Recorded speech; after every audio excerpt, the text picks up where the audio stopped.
ma raaitu mandharan qattu illa wa kana alqabru afda'u minhu. Mmoja anasema sijawahi kuona mandhari yoyote ila mandhari ya kaburi yanatisha kuliko mandhari yoyote. Kumbuka humu ndani yupo ndugu yetu na ameshaianza safari yake ya kuelekea kwa Mola wake. Lakini si hivyo tu, alqabru awwalu manzilin min manazil al-akhirah. Hii ndiyo nyumba ya mwanzo katika nyumba za akhira. Wa huwa akhiru darin min manazil ad-dunya, na ndiyo nyumba ya mwisho miongoni mwa nyumba za dunia.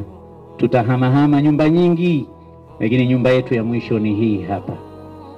Lakini huko tunakoelekea, kabla ya kwenda katika nyumba aliyoandaa Allah subhanahu wa ta'ala, pepo kwa wema na moto kwa wale watakaokaidi, hii ndiyo nyumba ya mwanzo.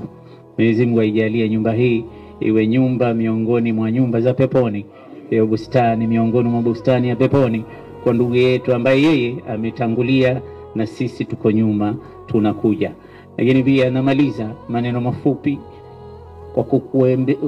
kwa ushairi ubaiti wa mmoja alivyosema, kullu bini untha, kila anayejijua kwamba amezaliwa na mwanamke, wa in talat salamatuhu, hata akiwa na umri mrefu kiasi gani, kullu bini untha wa in talat salamatuhu yawman ala alatin hadba manqulu, ipo siku atabebwa katika jeneza.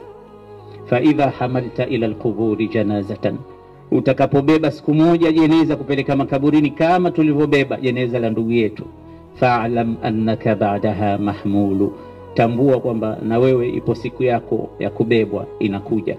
Mwenyezi Mungu atujalie mwisho mwema.